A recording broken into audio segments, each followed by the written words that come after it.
All right, it's 9 o'clock. That means it's time for the live zone prime time. I'm producer Chris. This is Tony P. Thank you so much for joining us on this Wednesday, November 5th. A very calm down after a very busy election night. No 5 different cameras we got to go to. I'll tell you. 50 different reporters. Tom Fitzgerald hijacking our time.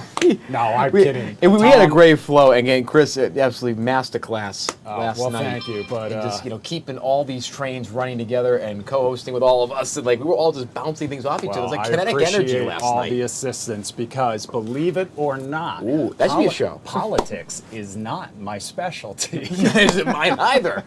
We don't do it. It's still fun every couple of years. We did it again. Exactly. Well, listen, there's plenty more to go, as you know. Tony P, you know the theme of this show. If it's live, if it's happening now, we're going to bring it to you. Right now, there is a Turning Point USA tour event happening. I'm going to get to that in a second, but right before we came on air tonight, we did get a little bit of breaking news, and this breaking news comes to us from the Washington Capitals, because a little earlier tonight, Alex Ovechkin joined a very elite club. He scored his 900th goal. A very elite club, because he is the only member of it. This is video that the NHL tweeted out earlier tonight.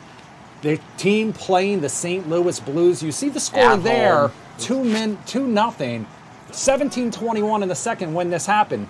Last time I checked, and I'm looking right now, it's 4-1. Whoa! 4-1, and there's still 7.5 minutes left in the second period. They scored 2 more after that. That is scored unbelievable. 2 more after that. I cannot confirm whether one of them was Alex Ovechkin. Could it be 901? Who knows? He could have been, he could be up to 901 already. But here's the thing, it doesn't matter because he has the record. Absolutely incredible. Yeah, remember he beat, he broke Wayne Gretzky's 40-year-old record last season, and he just continues to get it done. You look at this, behind the back, basically a blind shot there off a redirect. Absolutely beautiful stuff. I did mention that other breaking, well, not breaking, but that other event happening right now, and that's, of course, Turning Point USA. This happening at Auburn University.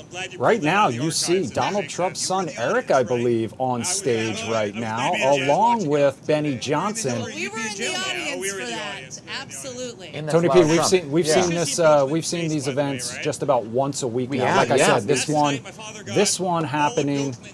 I think it's at Auburn. It's at Auburn, right? Auburn. It's Auburn. Yeah, it's over at Auburn. And then they just had NASA's new administrator that the Trump administration has appointed or put before Congress. They had him on to talk about some of the potential moon launches that are coming up and other NASA activities, and did mention some connection with the space program and Auburn's graduates and some of the openings and programs that are coming up. So this is very much again, they are trying to carry on Charlie Kirk's legacy in terms of really trying to reach younger voters, especially post last night. The results, and we'll talk more about those when it came to the elections in New Jersey and Virginia and New York and around the country. They are looking to continue to grow that younger fan base that Charlie Kirk, built for 10 to 12 years. And what's really interesting is that, for every stop, they're choosing one host, and then a couple of guests will come in, maybe one that's kind of off the cuff, one or two that are a little bit more scheduled. And this is the strategy where they want to go to college campuses and really try to solidify the gains they made in 2024, even though last night we saw some slippage from especially young men going by about 18-point differential from 2024, and also young women, very, those votes were in the 60s and 70s in New York and New Jersey, and also close to 80, I think, in some of the races. So this is very much an important strategy move for the Trump administration, the Trump movement, to try to solidify the bases that they were able to gain in 2024. So there's a lot of interesting things to look at, and kind of looking at the blend between whether it's the business stuff that Eric Trump might be talking about tonight, with some of the more business and crypto items, or space, or just general, politics and the policies of the day. This is nuts. kind of the whole thing they say in politics, don't have politics that show up, with the 6 weeks to go and they show up before an election.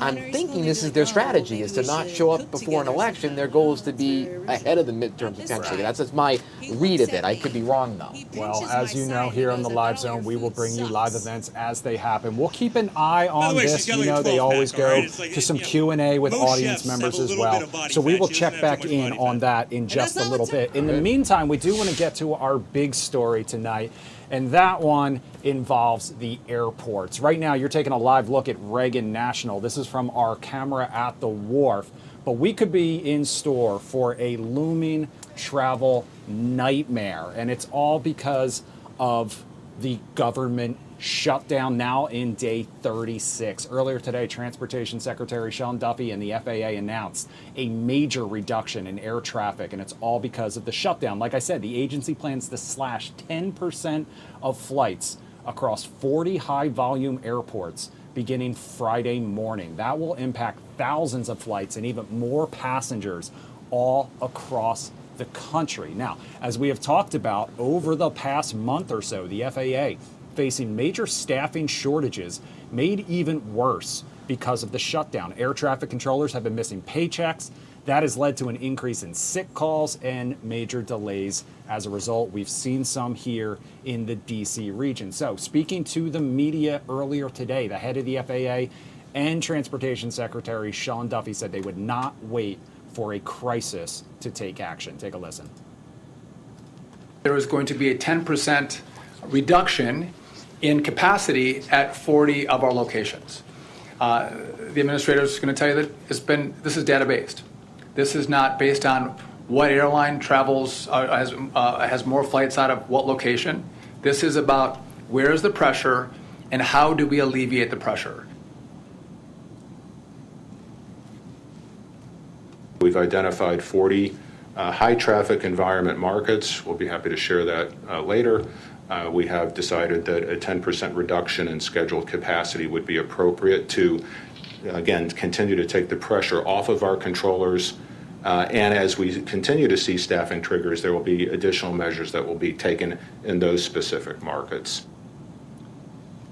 So, Tony, officials from the FAA and the DOT plan to meet tonight with airline executives to determine how to implement that reduction in flights. So far, there has been no word what airports could be impacted, but officials do say this could just be the beginning. If the situation gets worse, even if after they implement these measures, they say they could cut even more flights. This all, of course, coming one day after that deadly crash in Kentucky, which officials maintain was most likely mechanical in nature and not air traffic control related. Got to stress that. But it also comes just weeks before the busy holiday travel season begins. So for more on today's announcement, what it could mean for passengers, what it could mean for airlines, and more, aviation expert Richard Levy joins us now live. Richard, thank you so much for spending some time with us tonight here on the Live Zone Primetime.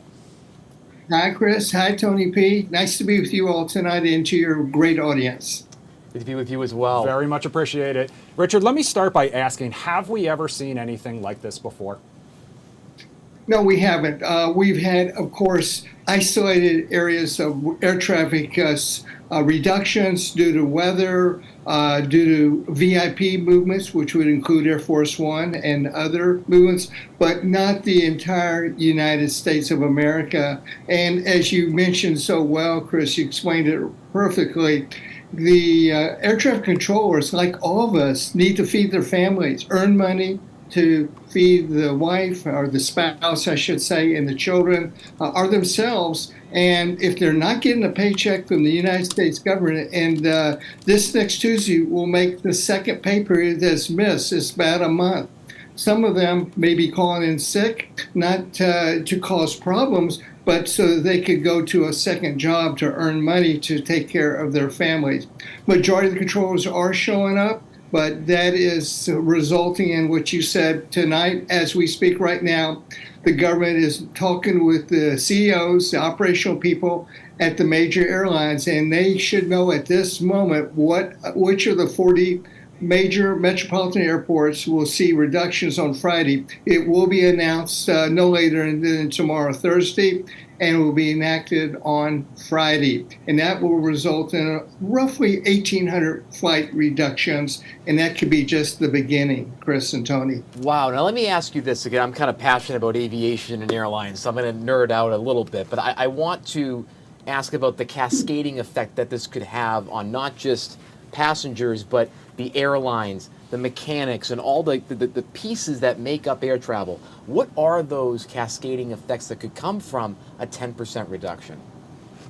Well, first of all, the major one that's obvious is the passengers are going to be inconvenienced. Holiday haven't started yet, and just count the days before Thanksgiving rush. The busiest day of the year is the Wednesday before Thanksgiving, and we are fortunate a couple weeks out from that, but that's going to ripple down the way as the cancellations start, and so that will be a slower schedule for the pilots, the flight attendants, and the mechanics. I don't see any work reductions because of that. Hopefully, we're going to find a solution as we hope and pray for the U.S. government and the Congress putting the funding back in so we can get our controllers back on, not only on the radar screens or on the control towers, but with money in their pocket.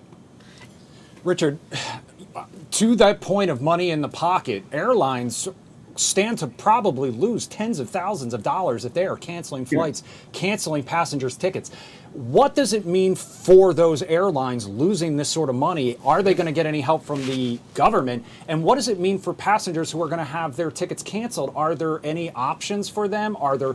We do know that the White House just kind of canceled the what is it, that passengers kind of Bill of Rights, the Bill of Rights, get the kind refund. of money back, a refund. So is everybody just kind of, I know safety is the number one priority, but is everyone sort of out of luck here?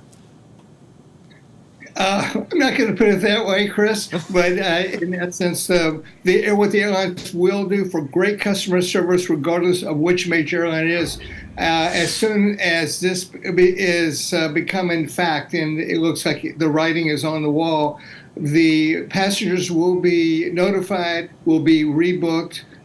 No, the airlines will not be reimbursed by the United States government for this whatsoever. Of course, the controllers will receive back pay. That's obvious there. But there will be inconvenience by the passengers and change of their travel plans. And that's going to be a big factor there. But the airlines will do everything they can to rebook with the least pain possible to the individual passenger families, businessmen, businesswomen.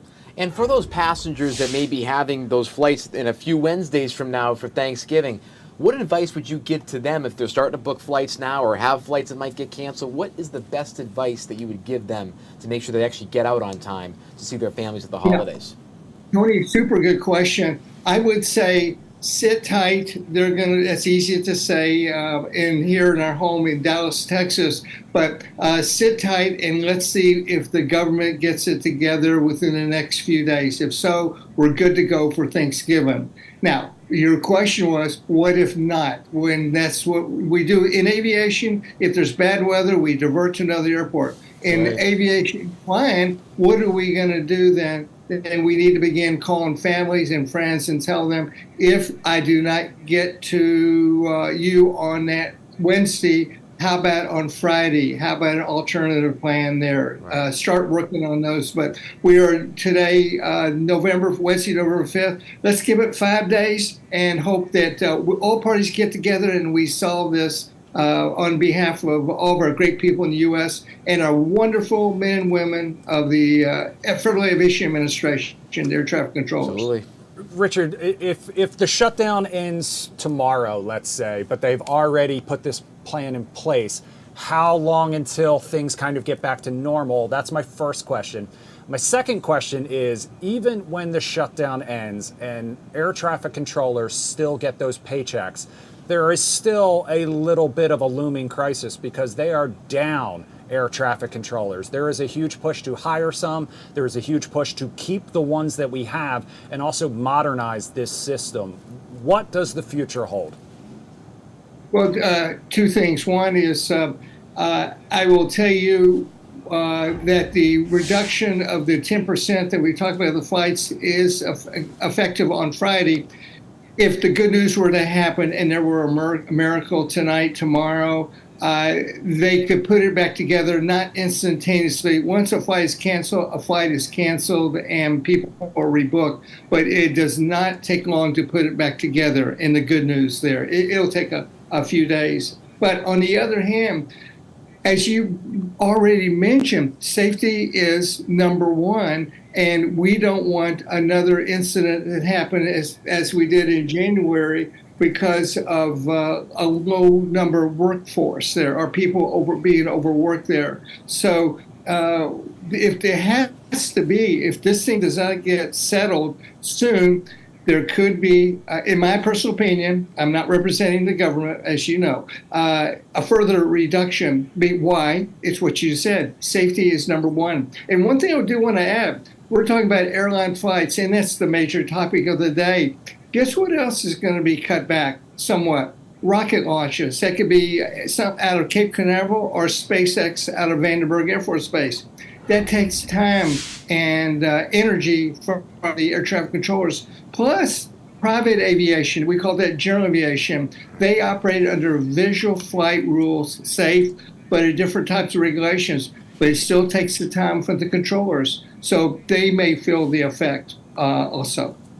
And when you think about like looking to the future in terms of the system and making it more kind of resistant to things like this, are there reforms that you think are going to be made post this shutdown to make sure that maybe things can remain more flexible if something like this happens again, or workforce reduction, or are there different technology things that need to be brought in to help air traffic controls with this work shortage, or is just kind of we're going to keep things business as usual? Good question, Tony. In this particular case, this is a Manning issue. I don't know if that term is used anymore, but it has nothing to do with AI by any means, at least in the generation we are living in right now. No, I do not see a fix to have a resilience where we can bounce back quickly. The only way we're going to bounce back quickly is bring all of our wonderful air traffic controllers back onto the radar screens in a control tower where they not only are earning their money rightfully earned, but have their days off for health reasons and to spend time with the family and go play golf. Hey, listen, you just hit me two things, you just aviation said the magic, and golf. Magic words for Tony P over listen, here, I could Richard. talk to you all night about aviation. I know I'm not in it. I just think it's so fascinating, and this has been wonderful to learn from you.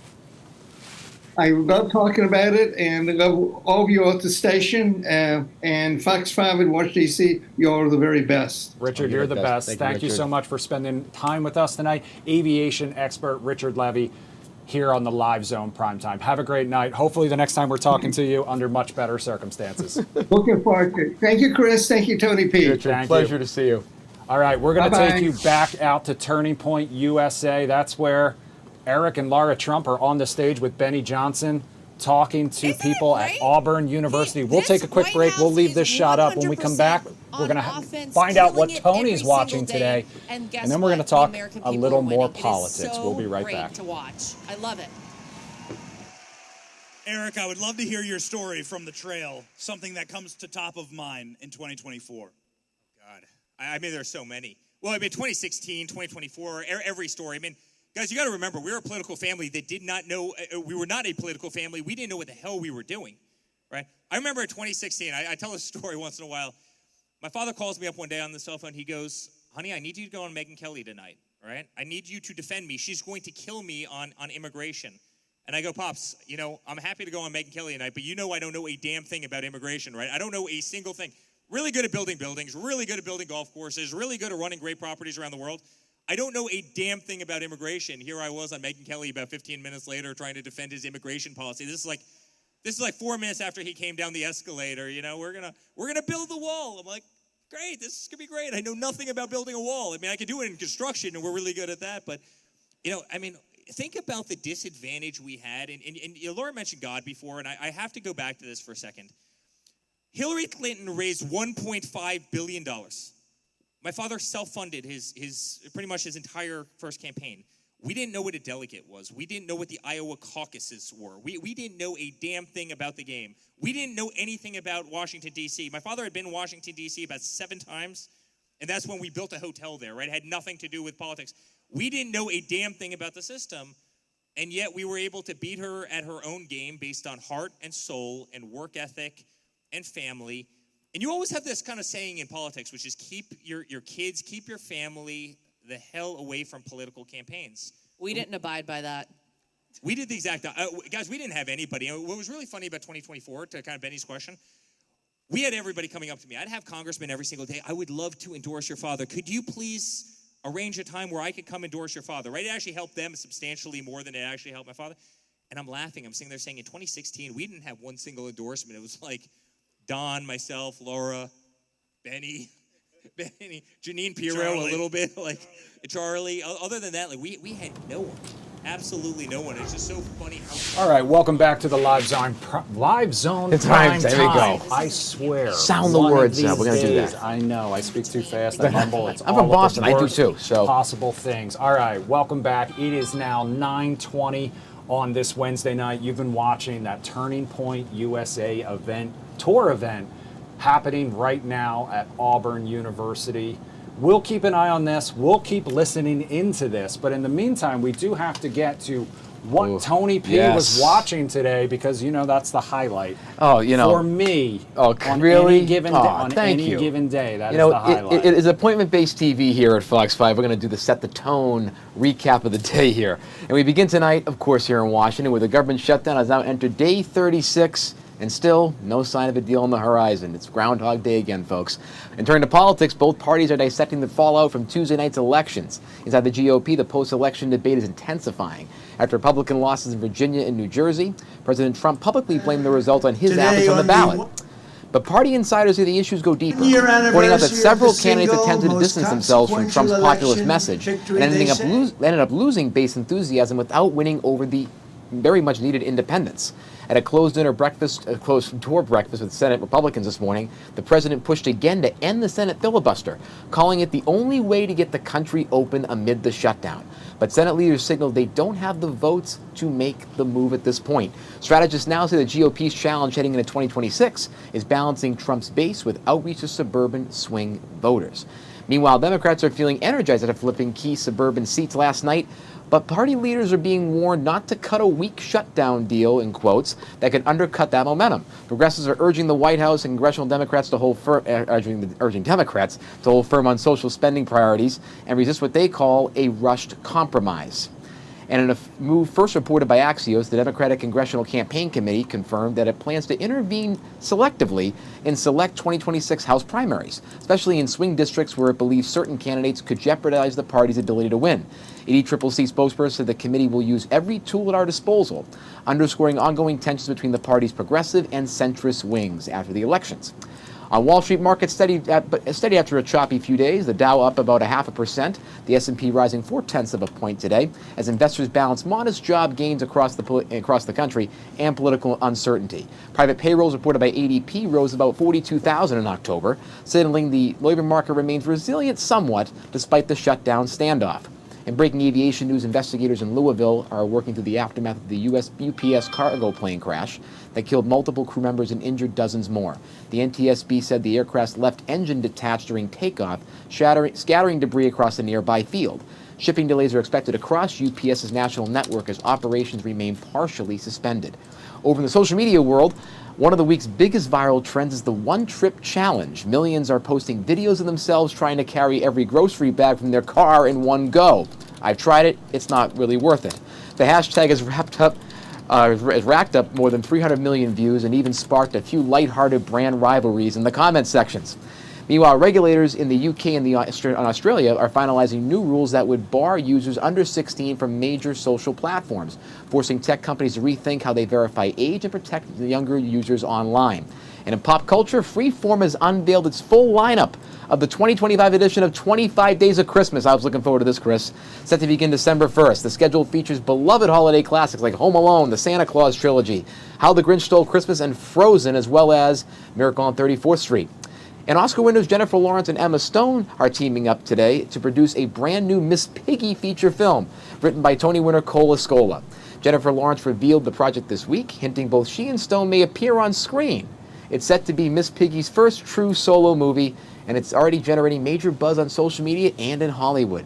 And finally tonight, after this long Set the Tone recap, a heartwarming story to close. A young woman donating blood discovered her blood type didn't match anyone in her family, leading to the discovery of a long-lost relative. Her story's gone viral across the platforms, reminding millions that even small acts can lead to extraordinary connections.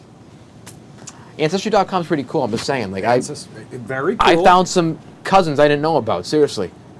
Happened to me, so it's pretty cool. I have cool heard stuff. stories about this, You know? And honestly, it's fascinating. It's scary It is. all at the same time. I do want to take us back Yes. to two other things real quick. Yep. One, and now I'm not picking sides. I don't know who's to blame. I don't know who is right or got it. wrong, but I do know if you are a YouTube TV subscriber, Freeform is under that Disney umbrella. It is under the Disney family, which means you probably won't get it unless they reach a deal. All ABC, Disney, ESPN channels gone from YouTube TV currently. I can tell you, Go out there I and was protest. sitting at home at one point this weekend, and I was scrolling through the channels on YouTube TV, and I went from having like 100 to like 20. That's how many channels fall. And I know everybody has their own packages. And you're still everything paying like pretty that. good money for it. Still paying the same price. Oh, Trust me. Listen, my So, deal with cable's pretty good then. I know we've got some time. The 25 days of Christmas don't kick off until November is over. It's only November 5th.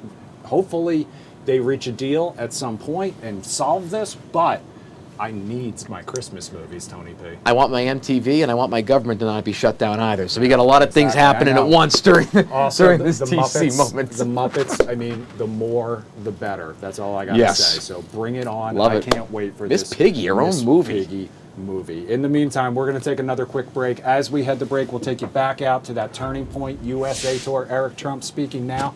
When we come back, we're talking a little politics. Tony's got a special guest here with us. We'll be right back. A really good special guest we have. All right. In Washington, D.C., and he sent them all packing, and honestly, our party should be so thankful for that. I can't believe you didn't think that hot sauce in Hillary's purse was authentic, honey. How could you possibly think that? The assassination attempt. This is something, obviously something horrible happening on the left, where they become violent. Whether it's Luigi Mangione, they're permissible of murdering your political opponent or somebody you disagree with, and they venerate it and they celebrate it. And it's the reason why Charlie Kirk is not able to be on stage with us tonight. And it's the reason why your father got hit in the head with a bullet in Butler, Pennsylvania. What is that? What's going on the left? And can you give us a little bit of an insight, perhaps, since it is a Memorial Day and it is also such a historic day and an anniversary, what was that like for your family?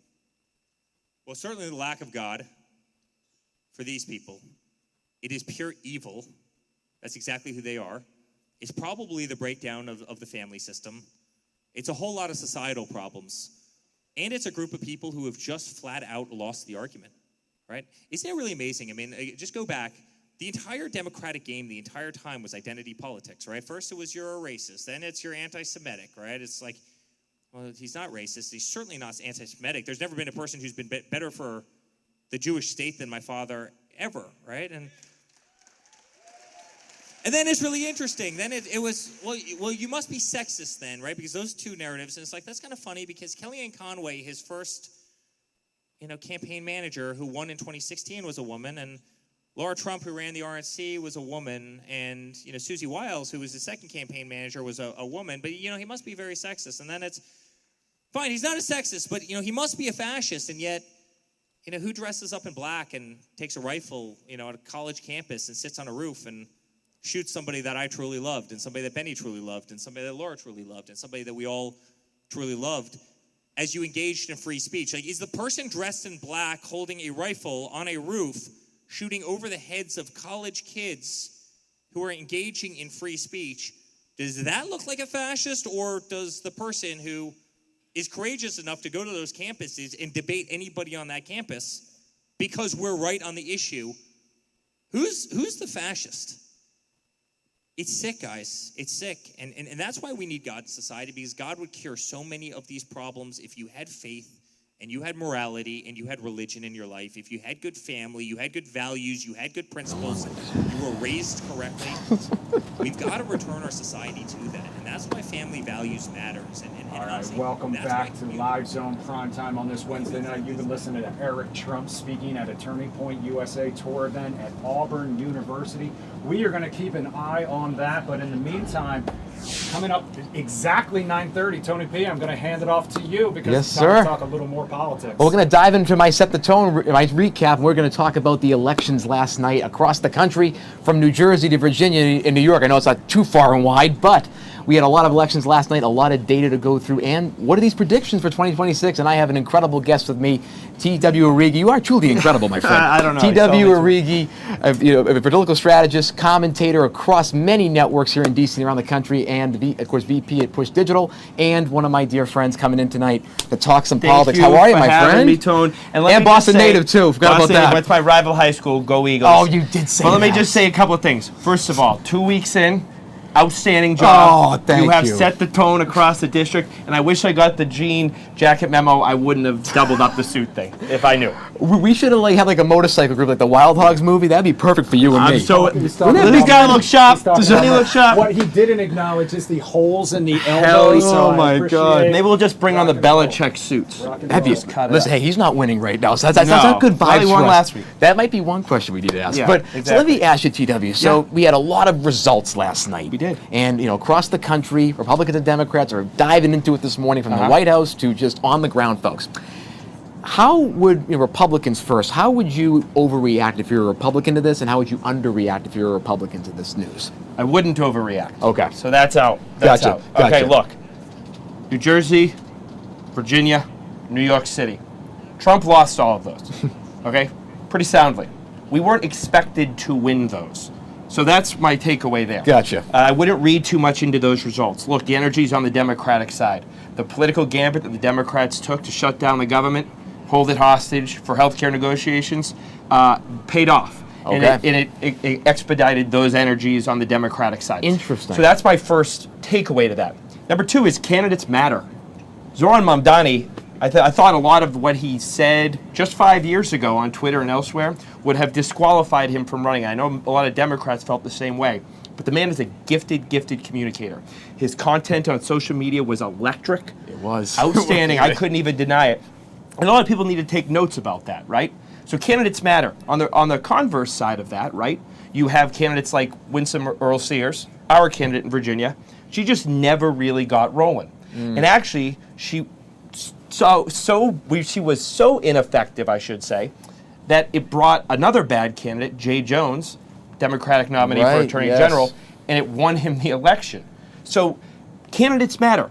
And the third thing is pretty clear here for the Democrats here, is that now the floodgates are wide open for socialist candidates and far-left candidates to challenge incumbent Democrats. You've seen Ayanna Pressley say she might challenge Ed Markey in our home state of Massachusetts. Interesting. Was that Bolton already in the race? Right. You've seen Jasmine Crockett say she might jump in the Texas Senate race. Nothing would please Republicans more in Texas than to see Jasmine Crockett jump in that race. Because, as a Republican, it reminds me of 2010. Do you remember the Tea Party Yes, movement? I do. I was like a 12, but I remember Yes. some of it. Correct. Delaware was supposed to be a layup for us. We got Christine O'Donnell. We blew it. Nevada, we got Sharon Engel. That should have been a great challenge to Harry Reid. Didn't work out. We had Todd Aiken. The history is very big on those failed candidates who come in this wave that isn't representative of a broader electorate. The Democrats are going to see that happen now, and we'll see how it plays out. Interesting. Now, let me ask you this. So for Democrats, how do you see them potentially overplaying it? And again, how should they not underplay it in this situation? How do you actually do it right if you want to keep the momentum that you gained potentially on these elections if you're a Democrat? Well, reopen the government. Okay, that would be the first Okay. start. Because now the election's over. This gambit is run its course. Let's get this thing open. Okay. Number two, they're going to have to feel-good candidates, right? And those primaries are going to be really dicey.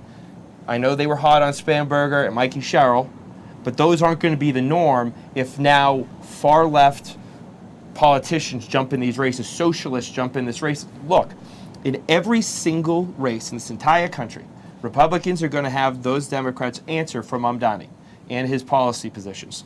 That's just a fact. And in these primaries, you can bet the Bernie Sanders, the AOCs, the Mamdanis are feeling the wind at their back, and they're going to make sure there are well-funded candidates jumping in those races. Now, do you think that these elections are going to impact the timeline for opening up the government on either side of the aisle? Does this change the calculation for Republicans and Democrats alike? I do. Look, I think this has harmed America, this shutdown. And I think because it's also robbed them of the chance to actually have a reasonable, long-form debate about health care. Weeks ago, Mike Johnson, John Thune, and President Trump all said they were willing to have the argument about health care and where to go forward once we open the government up. Get our troops paid, get our civilian, government workforce paid. Democrats decided, no, we want to hold their feet to the fire longer. Get through the No Kings rally, get through this election. And it paid off. In a place like Virginia, heavily federal workforce heavy, that anger really was against the man. But at the end of the day, it was a seat that the Democrats should have won anyway. So no sweat. So you feel it kind of just added a few extra points to the margin, potentially? It did. I think it did. And like I said, I think you'll see a resolution of this, I hope, in the next week or two. Interesting. Now, and when looking at, the overall kind of like candidate quality that you talked about, yeah. Of course, we saw the race with Jay Jones and Jason Miyares. Yeah. He lost by 6, but it was the lowest of the 3 in terms of that margin. Yeah. Do Republicans take any knowledge or insight from that, saying, hey, Jason Miyares might be the type of candidate to run in Virginia or run in states like that because he did a lot better compared to Winsome Earl Sears and John Reed? Or is it more just about a one election, not much insight from this? I don't know what Jason Miyares' next move is. I'm not sure. I thought he ran a good race. I thought Jay Jones, I think there's a lot of hypocrites running around Virginia right now who talk about toning down rhetoric and being better, the criticisms they have on the right, and then they go vote this guy in who had really, really horrific texts and things, and they try to kick a dog on election day. So they voted for that guy, and then there's some hypocritical people running around. But that just goes to show how effective Spanberger was and how ineffective Sears was, that rising tide lifted the boats that much. Interesting. So you don't feel it was like it's about Miyares in particular or certain candidates that might have done better for the Republican Party. Maybe that's a he won bright before, spot. right? Right. He won before. So we take the wins. Virginia isn't a state that we're racking up the statewide wins that much. So when you have a guy who has won before, you want to roll with that horse. And now that we saw California Prop 50 get passed in pretty resounding margin, what do you think is going to be the Republican playbook after this to maybe counter it or to potentially maneuver as well? Well, I think that race is already on, right? So you got Texas acting in their way. You have other states throughout the country acting. Obviously, there's a Supreme Court ruling on the horizon about the Voting Rights Act that could lead to some more. Okay. There's more pressure from the White House on other states. Look, this is interesting, Tony. You know I love history. You love history. That'll be one of my last questions. We are from the birthplace of gerrymandering, actually pronounced gerrymandering from Elbridge Gerry, the governor of Massachusetts, who coined the term. And it was because he drew all these crazy districts in Massachusetts. Right. Massachusetts still has crazy shaped districts. It does. We get consistently 42% of the vote is Republican. We have 0% representation of 9 districts. That's not good. So anyway, this has been a problem we've been dealing with since the 1800s, and it still vexes us today. It stumped the founders. It's stumping us today. So long as humans have a role in drawing districts, they will be drawn for a political benefit. Where that goes eventually, I'm not so certain. Maybe AI can fix it.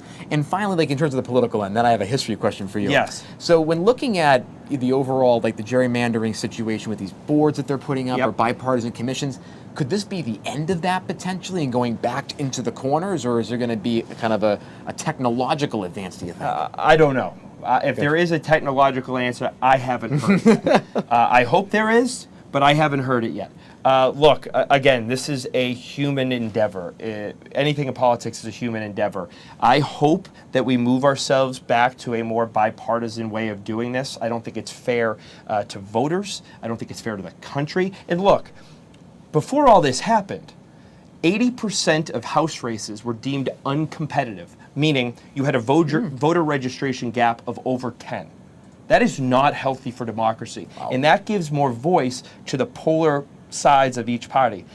We need to fix it. We need to come forward and make more competitive races. Really interesting. Because, again, that's a big part of laying out what the election could look like and candidates showing up for their voters, basically, right? Totally true. Now, let me ask you this. So you're a big history guy. Yeah. I love history. Right. We have Veterans Day coming up, Thanksgiving. It's a pretty big month. Yeah. What is one really cool historical fact that you can share with me about the month or just about the time of year we're in that people can learn about? Well, with Veterans Day coming up next week, the best stories to hear about are those from the veterans themselves and the stories they have to tell about their service and their sacrifice. As a Navy Reserve officer, I've got to meet so many people currently wearing the uniform and who have been out of uniform. We both have family who've served. Sure their stories are the ones that we should be listening to the most. But I think most people would be surprised to learn that this day, November 11th, coming up, was actually Armistice Day to celebrate victory in World War I by Woodrow Wilson. Okay. And the fact, and then they ended up changing it, getting rid of the word armistice, putting in veterans.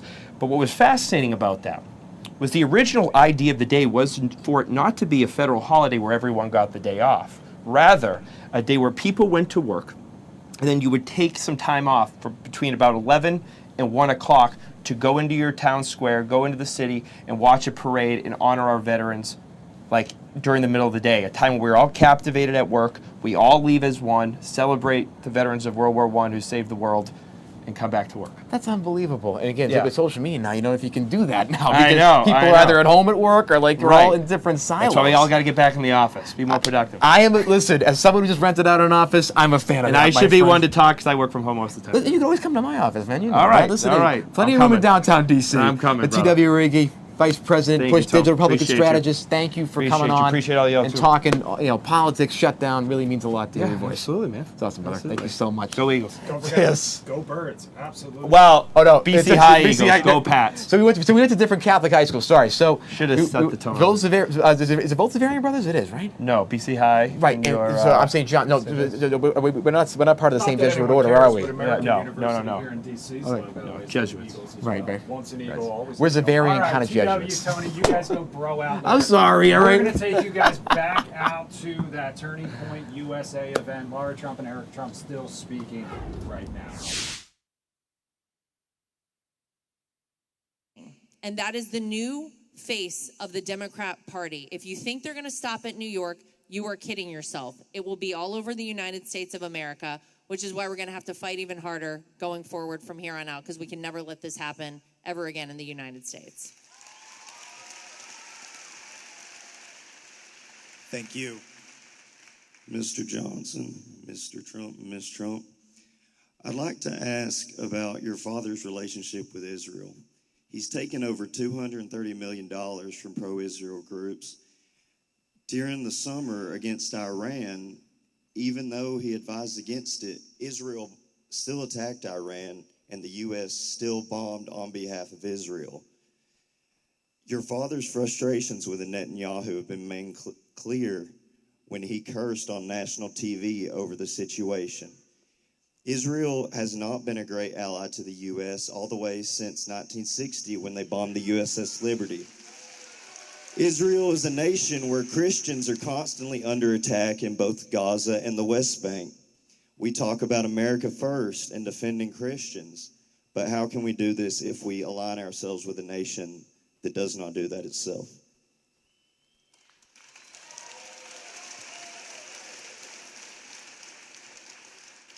There's no question my father's had frustration. In fact, I think he's had frustration throughout the whole conflict with both sides. At the same time, make no mistake, you have a nation that is chanting death to America every single day on the streets of Tehran. You have a nation that will develop a nuclear weapon, and you have a nation that will use that nuclear weapon against the Western way of life. There's no question about it. You have a nation that will use proxies around the world, whether it's Yemen, whether it's a lot of other ones, to inflict serious harm on this nation, and they don't hide it. They don't hide it. In fact, it's really interesting. About a year ago, maybe a little over a year ago, they put out, the Ayatollah in Iran put out an emoji, a little short video clip of a drone hovering over my father's head as he played golf. This was literally posted on the Ayatollah's, Twitter page following my father around a golf course with a crosshair right on top of him, as if they wanted to assassinate him and as if they wanted to hurt him. Guys, Iran wanted to destroy our way of life. They wanted to hurt us. They wanted to inflict real pain. What I can tell you about my father is, in terms of Israel, he wants a peaceful Middle East. He wants peace around the world. He wants to end the killing. He did that with India and Pakistan. He did that, obviously, you saw what he did with Cambodia and Thailand. He's tried to stop every conflict because he's sick and tired of the death and destruction. So there have been times that he got mad at Netanyahu. There's plenty of times where he's gotten mad at Putin. There's times where he's been mad at Zelensky. And he uses all of that as a tool to stop pain and destruction and death of people that are our age, your age in most cases, who have become political pawns and who have been marched into literally trenches and killed by the millions. And that's what my father wants to see end right this second, and that's why he's worked so hard for peace around the world. In fact, Donald Trump is the only president in the United States history that's never brought America to war, and I hope he keeps following in that crusade.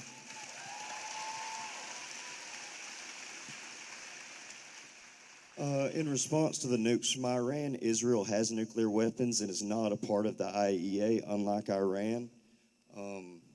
And it's just sad to see, because I've never seen the American president get treated the way he does by the Israeli government.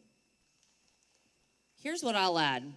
Do we or do we not have phase one of a peace agreement in the Middle East right now? Nothing is ever going to be perfect, but I'll tell you what, this president works with what he has. He believes in peace through strength, and whether we're talking about in the Middle East, whether we're talking about a 40-year war like Armenia and Azerbaijan, as Eric just pointed out, a 5-day war in Thailand and Cambodia, this is a president of peace. And sometimes you have to be slightly unconventional with how you get there. You use what you have. That is certainly what he's been able to do. And I would just say, peace around the world sounds pretty good to me, and that's what this president is bringing.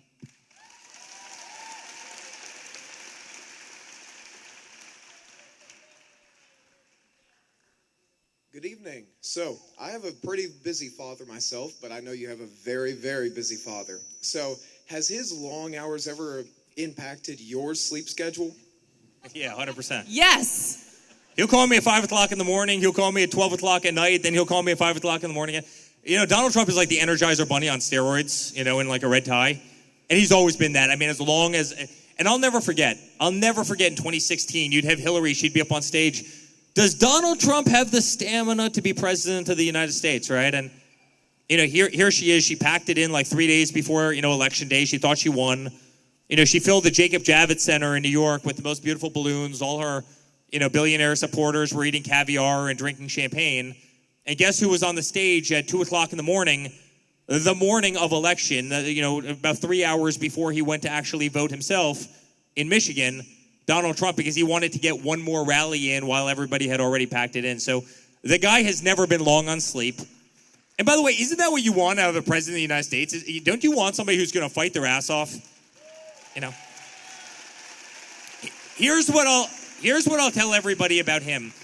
He was the last person in the world that needed this job. His life would have been a hell of a lot better. Hang out at Mar-a-Lago, fly around on Trump Force One, play golf, hang out with his grandkids, do great real estate deals. And yet, the guy, when he went over to Israel, talk about Israel and, Egypt for the peace deal, he literally went over there, flew over there, did 2 stops in Israel, did a stop in Egypt, and ended up getting back 36 hours later so he could give our great friend Erica the Presidential Medal of Freedom for Charlie Kirk. He was able to pull that all off in a 36-hour period. Joe Biden couldn't have accomplished all of that in 3 months. Literally, he wouldn't have had the stamina. So, thank God we have a president that runs hard. Thank God we have a president. The guy will come off of Air Force One at 2 o'clock in the morning, give a press conference at Andrews Air Force Base, hop on Marine One, fly to the White House, get off, do another press charade, down right in front of, on the South Ground lawn, go up, and then sure enough, you'll have a press conference at 9 o'clock in the morning in the Oval Office. By the way, all in defense of America and all as the greatest cheerleader America has ever seen. And I think that's exactly what we want in a commander-in-chief. And by the way, Benny, you asked about good campaign stories. This is one that speaks exactly to that.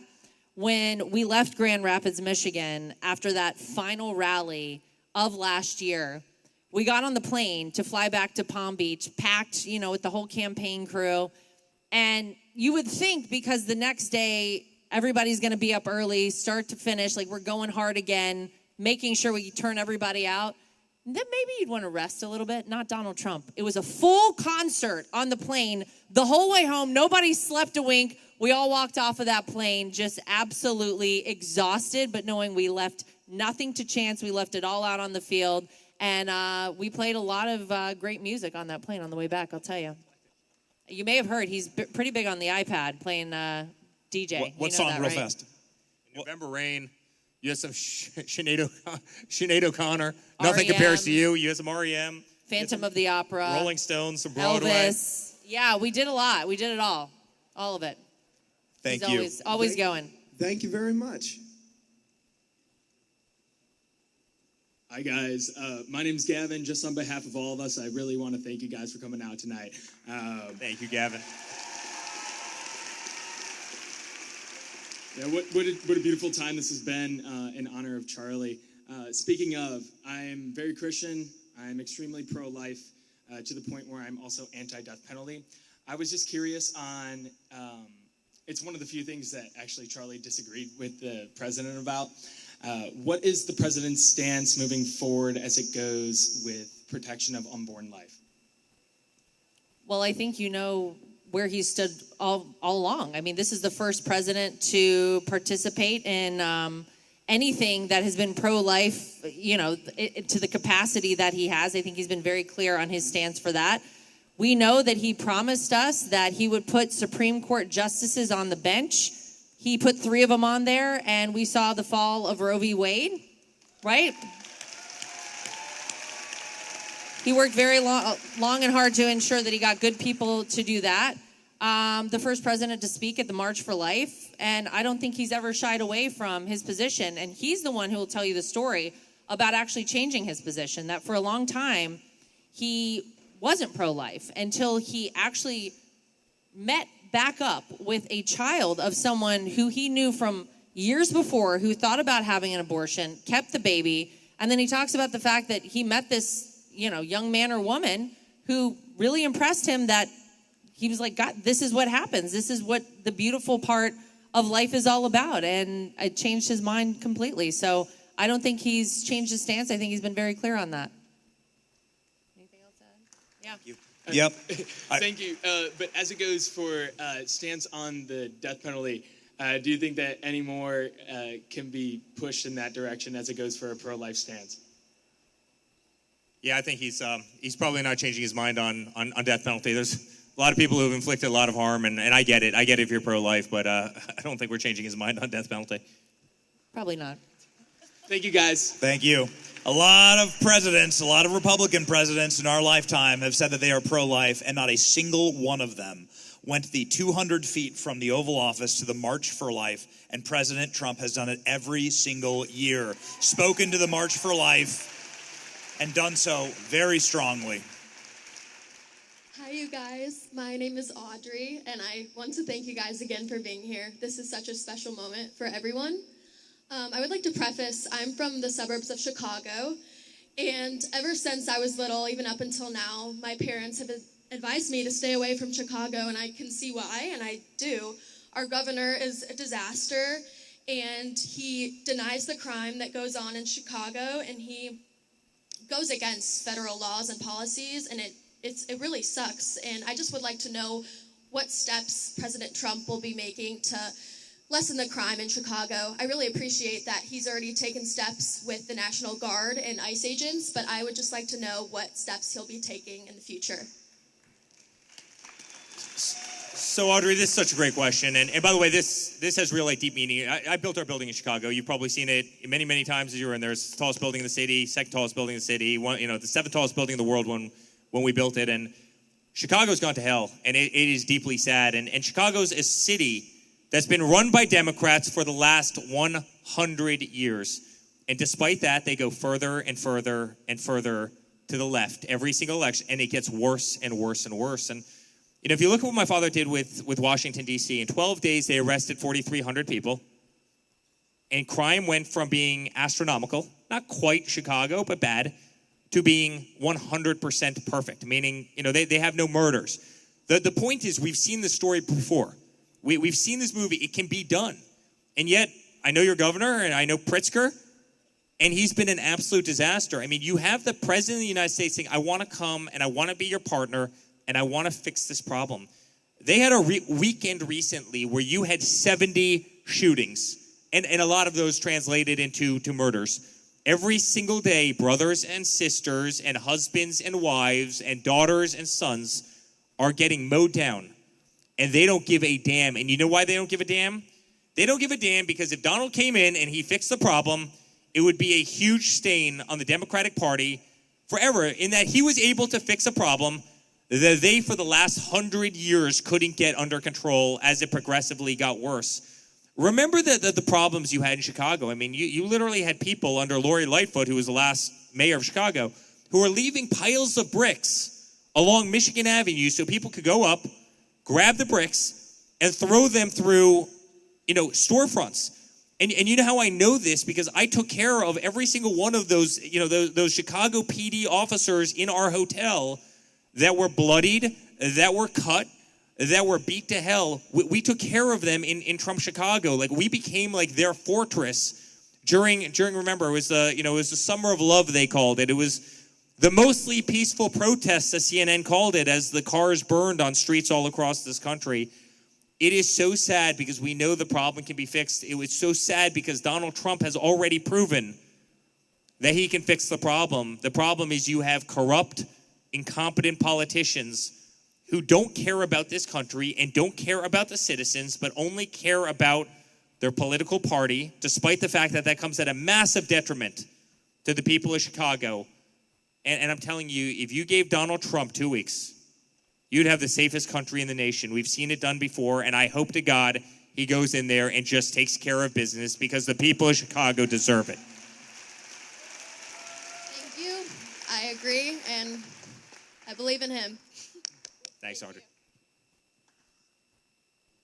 This will be our last question.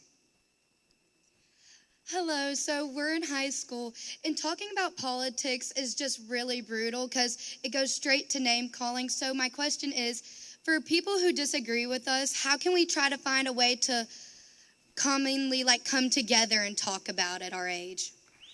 Well, first of all, thank you, ladies, for being here tonight. This is absolutely incredible to have you.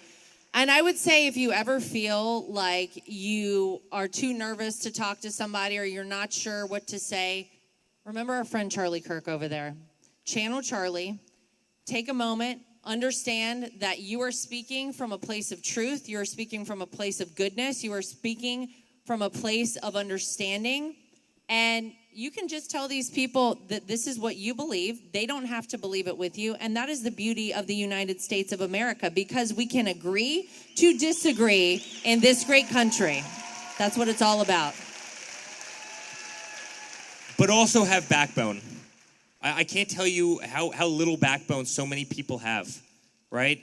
When DEI was running rampant, guess who went against it, right? And that wasn't popular, and that was often hard. When my father had to go out, and remember how brutal it was? You had men my size swimming in women's, collegiate sports, right? And that became the acceptable norm until Donald Trump came in and started beating the drum.